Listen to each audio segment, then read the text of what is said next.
Bung Karno galau. Ia menghitung jika sampai terjadi peperangan, secara matematis tidak akan mungkin bisa mengalahkan sekutu.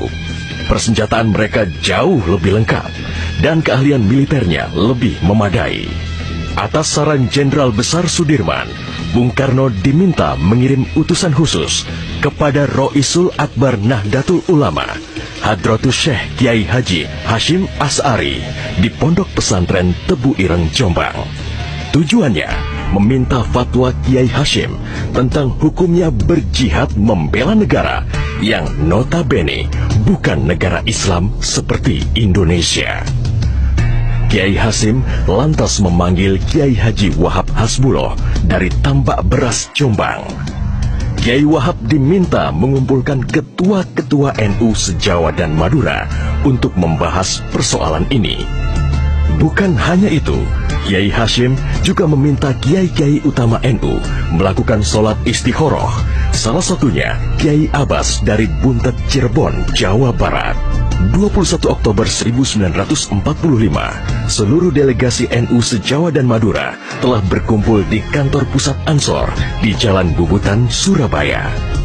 Kiai Hashim memimpin langsung pertemuan tersebut dan kemudian dilanjutkan oleh Kiai Wahab.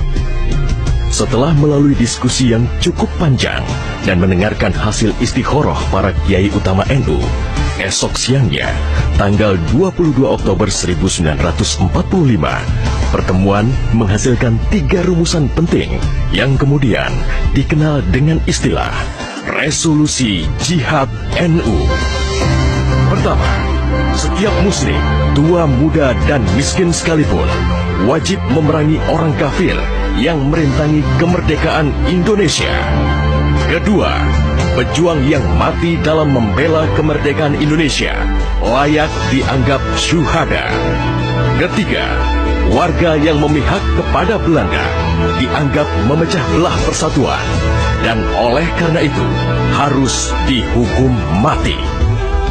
Dokumen resolusi jihad ditulis dalam huruf Arab Jawa atau pegon, ditandatangani Kiai Haji Hashim Asy'ari, disebarluaskan ke jaringan pesantren, tak terkecuali kepada komandan-komandan Laskar Hizbullah dan Sabilillah di seluruh penjuru Jawa dan Madura. Dokumen resolusi jihad juga dimuat di sejumlah media massa pergerakan masa itu.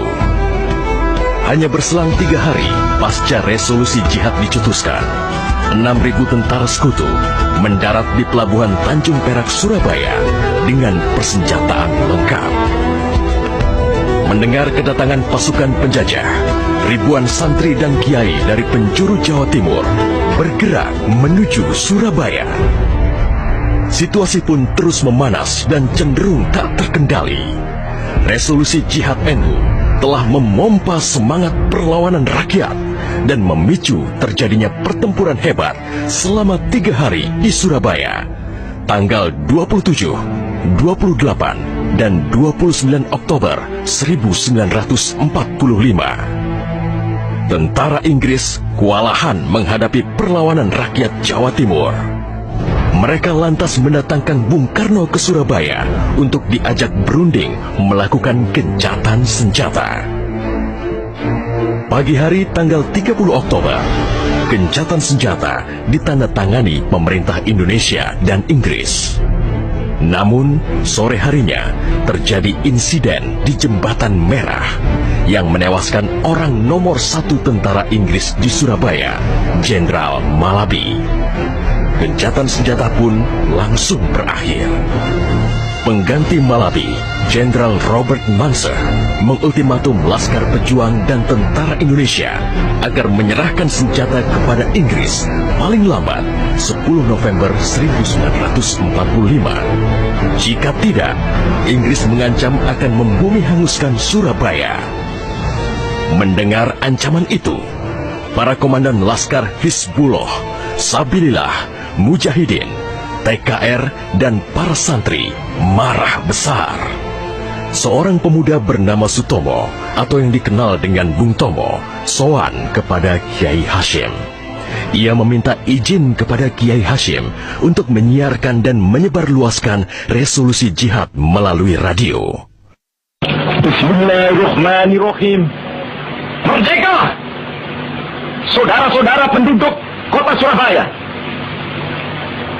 kita semuanya telah mengetahui bahwa hari ini tentara Inggris telah menyebarkan pamflet-pamflet yang memberikan suatu ancaman kepada kita semua. Kita diwajibkan untuk dalam waktu yang mereka tentukan menyerahkan senjata-senjata yang telah kita rebut dari tangannya tentara Jepang. Tetapi inilah jawaban kita. Selama banteng-banteng Indonesia masih mempunyai darah merah yang dapat membuat setarik kain putih, merah dan putih, maka selama itu kita mau menyerah kepada siapapun juga. Allahu Akbar, Allahu Akbar, Allahu Akbar. Merdeka! Pertempuran 10 November membuat malu tentara Inggris. Target mereka menguasai Surabaya dalam waktu 3 hari tak terbukti. Bahkan di hari yang kedua, Inggris kehilangan Jenderal Robert Munser. Artinya, dalam 1 bulan menghadapi arek-arek Surabaya, mereka sudah kehilangan 2 jenderal terbaiknya. Perang Surabaya berlangsung selama 3 minggu. Takbir dan pekik merdeka menggema selama pertempuran berlangsung.